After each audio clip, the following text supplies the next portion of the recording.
From Akon throwing a fan off stage to Chrisean Rock throwing punches on live TV, rappers fighting with fans have reached legendary levels of chaos. So, buckle up as we take you through the craziest rapper fights with fans of all time.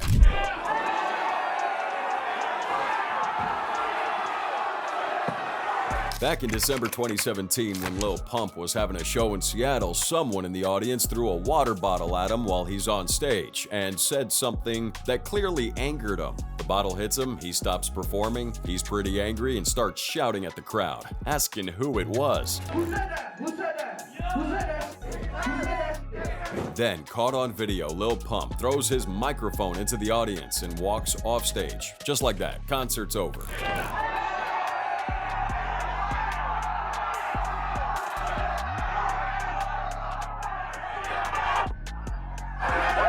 Security guards rushed in and found the fan who threw that bottle. They removed this person from the venue. Many people who were enjoying themselves were left confused and upset. Some had traveled long distances and paid good money to be there, just so something like this could happen. Social media quickly fills up with complaints and videos of the moment. Lil Pump, aka Gazi Garcia, is known for his wild energy, colorful style, and viral songs like Gucci Gang.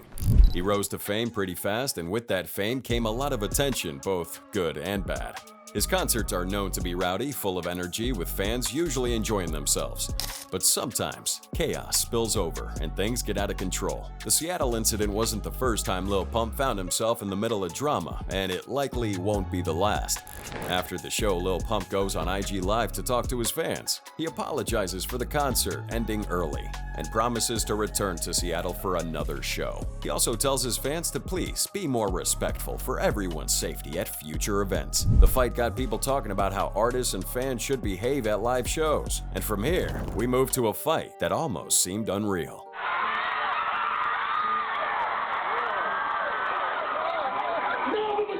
It's June 3rd, 2007. Akon's having a live concert in New York, and the artist shocked the crowd when he throws a teenager off the stage. This moment quickly becomes viral controversy that follows him for years. Now, this happened during a show at the Duchess Stadium in Fishkill, New York. While Akon's up there doing his thing, someone in the crowd throws an object at him. Upset, Akon stops his music and asks the audience to point out who did it. Security guards bring onto the stage 15-year-old Anthony C. Smith. And what happens next surprises everyone. Akon picks this boy up, swings him over his shoulders. The boy lands on another person in the audience. A woman later said that she got a concussion because of this impact.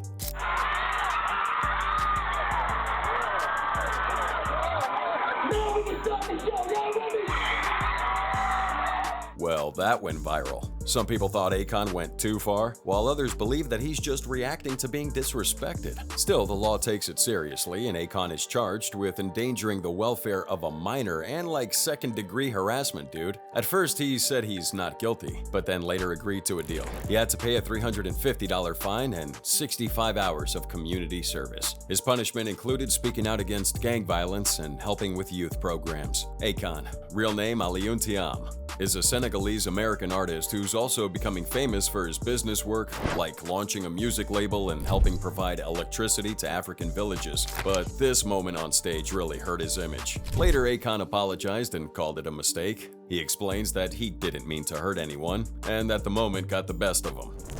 You tried to take my shoe? You want to be a thief? Fuck 'em up!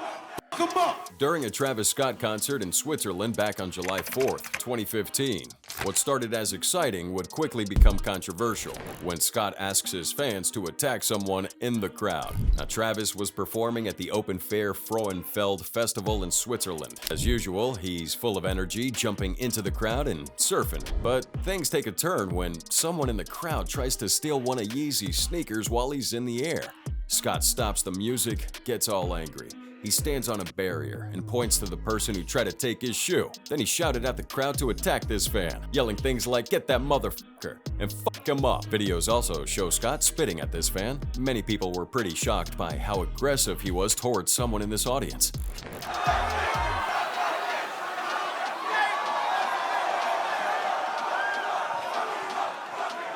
The moment didn't make big news back then, but it came back into public attention years later, especially after other dangerous things that had happened at his concerts. Travis Scott's famous for his wild and intense shows. He encourages mosh pits, crowd surfing, and chaos. He even calls his fans ragers. That chaotic energy is part of his brand, but it's also caused problems. In 2015, during his performance at Lollapalooza in Chicago, Travis Scott caused serious trouble just a few minutes after getting on stage. He shouted things like, "We want rage," and tells his fans to climb over security fences and rush toward the stage. That made the crowd go wild. Security couldn't really stop everyone, and many fans just pushed forward in a big wave. The music had to be stopped just 5 minutes into the show, and the police stepped in to take control. Travis Scott dips and was later arrested for reckless behavior. Even though no one died, some people did get bruises, cut, and just really hurt from being stepped on. Police later said that the scene was very unsafe, and Scott later pled guilty, showing he accepted responsibility. But that's not the end of it, because back in 2017, at a concert in Arkansas, Scott was arrested yet again after encouraging his fans to break past the barriers and run toward the stage. Just like Lollapalooza, the result was dangerous chaos. Again, several fans are injured, along with a security guard and a police officer. And even as people are getting hurt, Scott just kept performing and didn't try to stop anything. These incidents weren't just accidents. They're a clear pattern of risky and unsafe behavior at Scott's shows. Switzerland wasn't a one-time mistake. Just one more example in a long list of shows where fans got hurt because of Scott's love for chaos.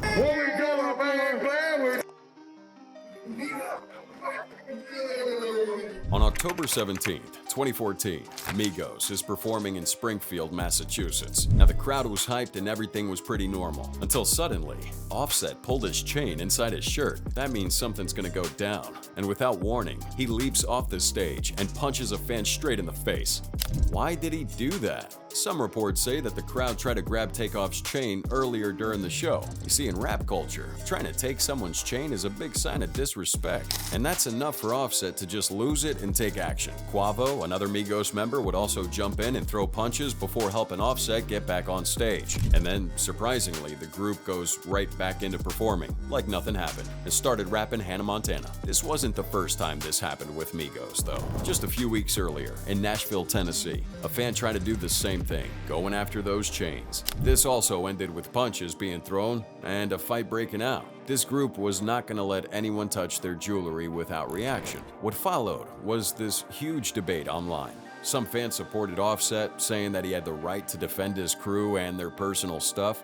Others said that the violence was over the top, man, and could have made things worse. Then people started questioning how pointless security is at these shows. In the world of rap, things like this aren't new. Chains are more than just flashy jewelry. They're a symbol of status and respect. Trying to take one is just asking for a fight. On June 26, 2022, Lil Durk's performing live in the Netherlands when he notices a fan doing something that seemed to insult King Von, his close friend that passed away back in 2020. Durk immediately stopped the music, called out one of his security, and could be seen instructing him to get someone from the crowd. After a few seconds, the security returned with this young man, and Lil Durk had a chat with him. Initially, the chat seemed mutual, but towards the end, Lil Durk shoves him, and his security could be seen pushing the guy so he can't retaliate. Security quickly steps in on this one, removes the fan from the crowd to stop things from just getting worse.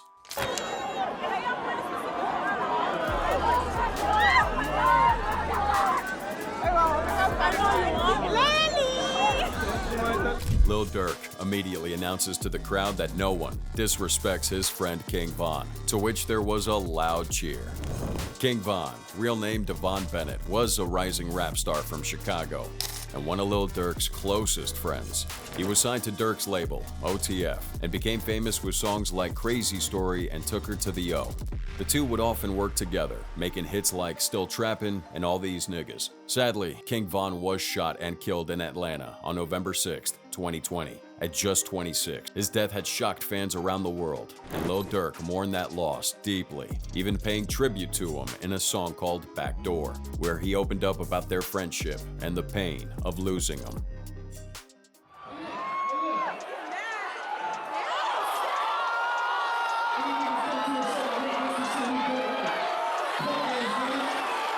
Back in August 2014, what should have been this exciting night for fans would turn into chaos At YG's concert in Phoenix, the rapper was only 2 songs in when a fight breaks out and the show is immediately shut down.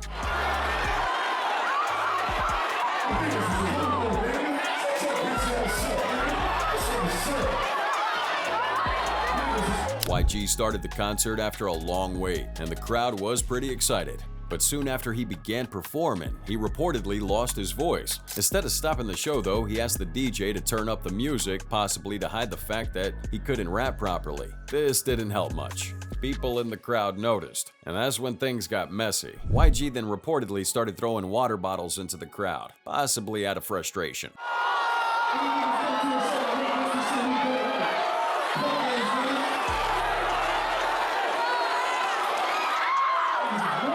In response, fans began throwing things back at the stage. The back and forth quickly turns into a full-blown fight. At one point, YG even jumps off the stage and gets into a physical altercation with someone in the crowd. Security tried to break it up, but by then, the situation had already spiraled out of control. Interestingly, this wasn't the only time something like this happened during YG's tour. Just days earlier, in Edmonton, Canada, a similar incident occurs. He loses his voice again during that show too, turns up the background music, and reportedly throws bottles at his fans. Once again, a fight breaks out and YG was said to have attacked a fan directly. Well, that show also ended early, and the club in Edmonton was thinking about taking legal action against him. After the Phoenix concert, promoters were worried. They're talking about legal consequences and concerns about whether it's safe to host future shows with YG. Now, while he didn't publicly talk about what had happened in Phoenix, the fact that these incidents kept happening in different cities raised red flags. People started questioning whether his team was doing enough to prevent problems at his lives, and if YG himself was handling situations responsibly. Early in the morning on January 29, 2024, downtown LA, Ye, formerly known as Kanye West, was approached by a TMZ reporter who asked him a pretty personal and disrespectful question. Now, this would happen near the Soho Warehouse, a private club where celebrities often go to unwind without being disturbed. But for someone as famous as Ye, peace is hard to find. The reporter here, Melanie Miller, would ask him a question that was sure to upset him.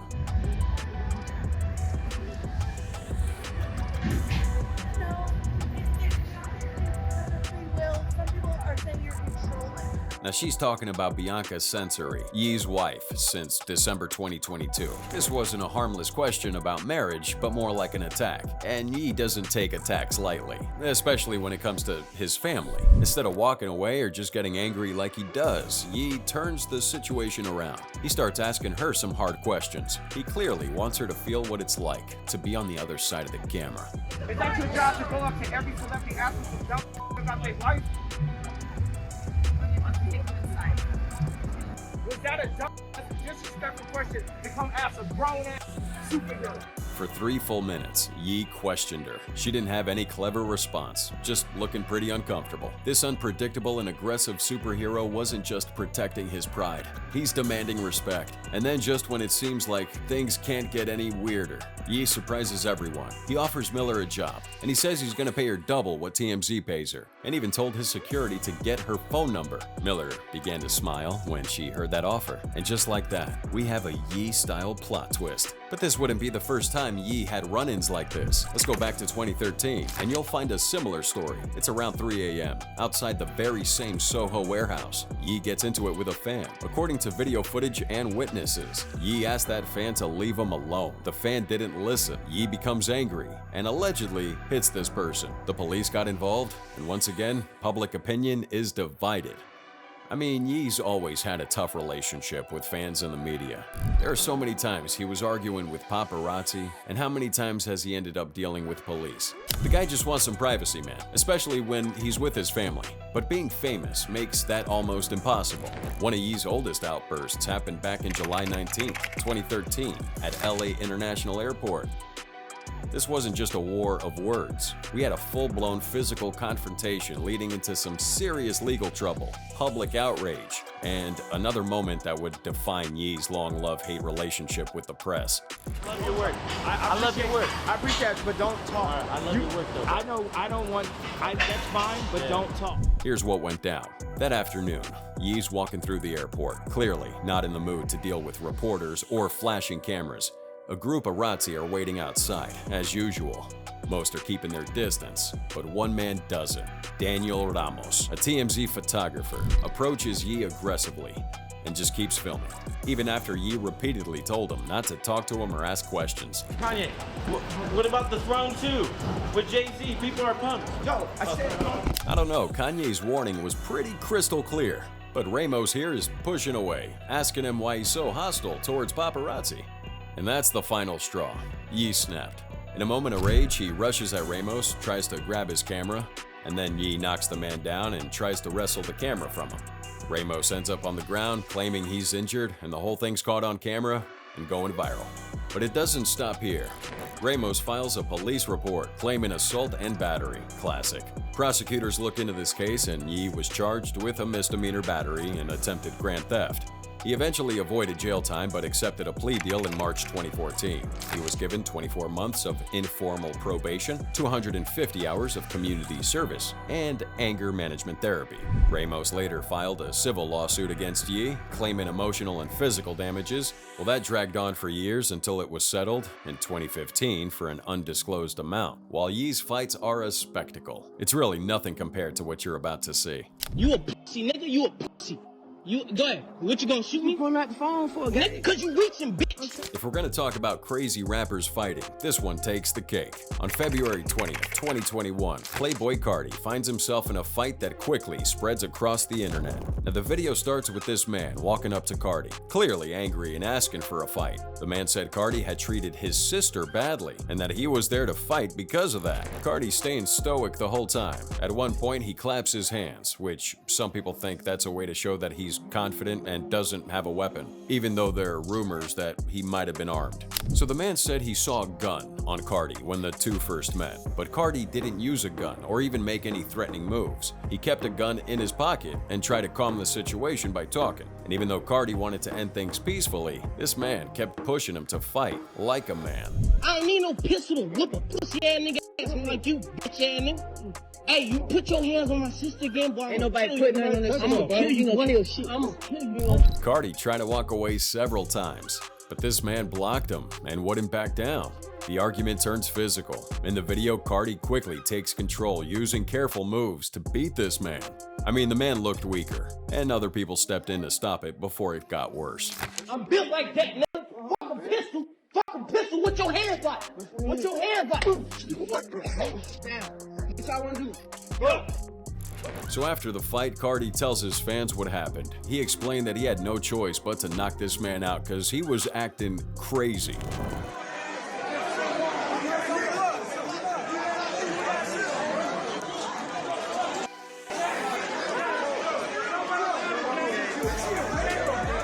On December 4th, 2015, The Game makes headlines, getting into a nasty fight at Story Nightclub in Miami Beach with another rapper named Stitches.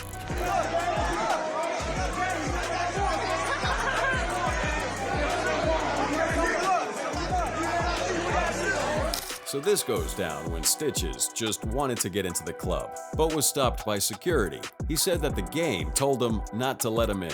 Outside the club, Stitches confronts the Game, but was suddenly punched by the Game's manager, Wack 100.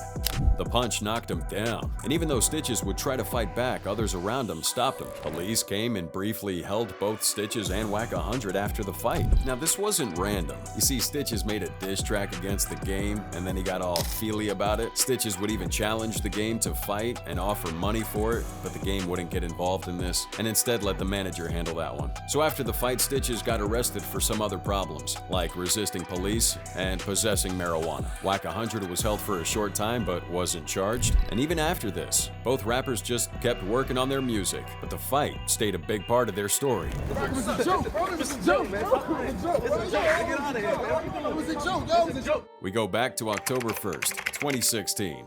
PNB Rock almost gets into a fight with a prankster in Times Square. Now, the rapper's trying to protect his daughter after a prank had scared her, and things almost got physical. Here's what happened. This prankster, known as Queen's Flip, set up a fake Uber ride with PNB Rock and his daughter. And during this ride, Mr. Flip throws this girl's stuffed toy at the car's front window, which scared her. PNB Rock immediately gets out of the car, gives his daughter to someone else, and confronts this prankster with fists up. Luckily, no one actually fought, but the tension was very high. It's a joke, man. It's a joke, man. It's a joke, bro. It's a joke, man. It's a joke. Get out of here, man. It was a joke, yo. It's a joke, man. After that, PNB Rock didn't really talk too much about it.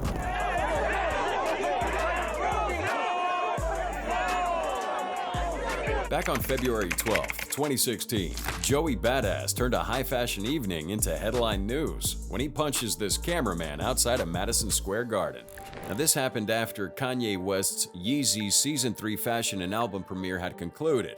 A momentous event bringing hip-hop and haute couture into a shared spotlight. It's a night packed with various celebrities like Jay-Z, Lamar Odom, and even supermodel Naomi Campbell gracing us with their presence. But as the crowd spilled out of the venue, so did tensions. Joey Badass, Brooklyn-born, known for his lyrical prowess and militant independence, found himself the unwilling star of an unscripted altercation. As Joey exits the garden, a lot of paparazzi are swarming the sidewalk, their lenses hunting for celebrity gold. Among them would stand an aggressive cameraman, eager to catch a glimpse, or perhaps a reaction.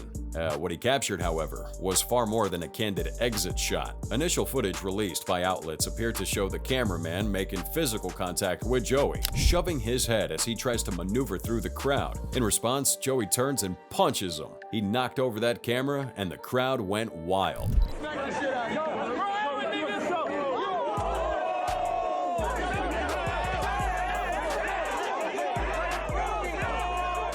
At first glance, Joey's reaction seemed defensive, justified, and even. But as clearer and slower footage surfaces, a more complicated picture emerges.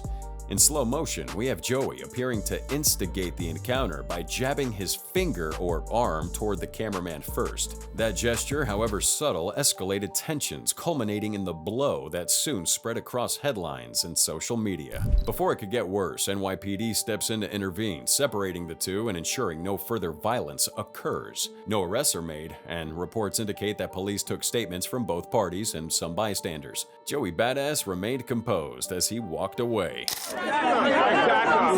Back up. Back up. This is great.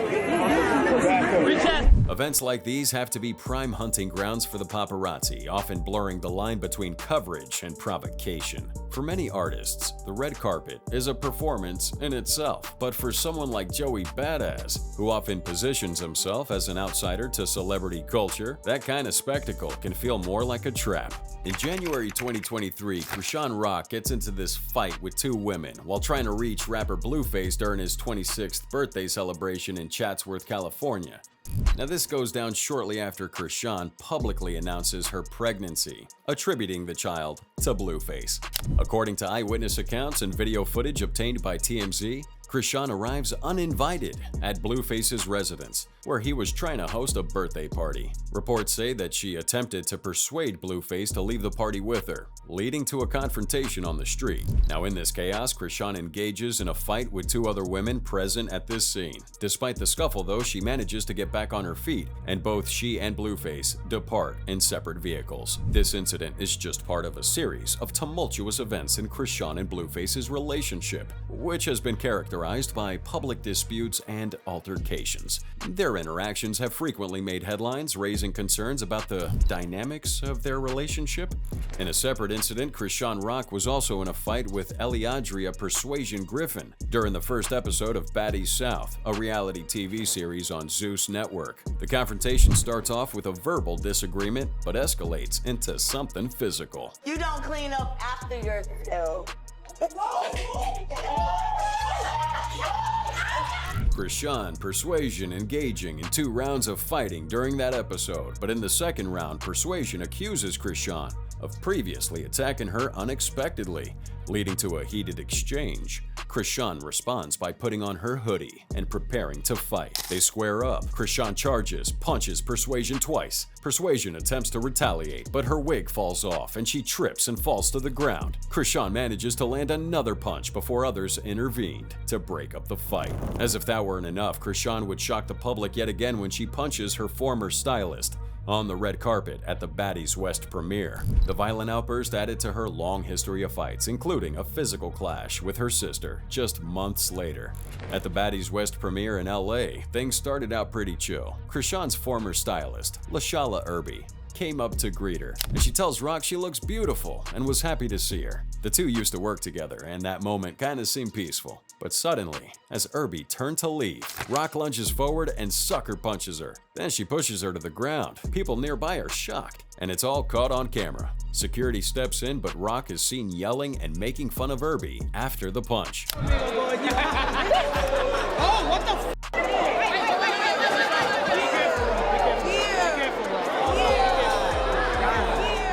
Irby later filed a lawsuit against Rock and the Zeus network, saying that Rock's attack had caused her both physical and emotional damage. She would blame the network for not protecting her. And get this, at the time of the fight, Rock was pregnant, making this whole thing even more disturbing. But this wouldn't be the only time Rock turned violent like that. Back in August 23, she gets into another fight, but this time with her sister, Tesehki, and it happens outside a nightclub in Baltimore. A video shows a group of women, including Rock, attacking Tesehki. The argument started after a night out, and things got physical pretty fast. Rock later goes online and says that her sister was trying to provoke her. She claimed that she hit her first to protect herself. I mean, this fight, especially with a family member, made fans question Rock's behavior even more. Krishan is no stranger to drama, though. Over the years, she's had many run-ins with the law. She's been arrested for things like assault, drug possession, you name it. Her temper is out of control. Now, she only exists because of Blueface. That relationship has been filled with public fights, insults, and even rumors of physical abuse. Many people have criticized their behavior, saying that it does set a bad example for their followers, especially young fans. Krishan Rock continues to appear on TV and release music for some reason, and her actions are catching up with her. I mean, keep the fights private. It's all happening in front of a camera, on red carpets, right in the public's eyeball. I mean, how much more evidence do you need?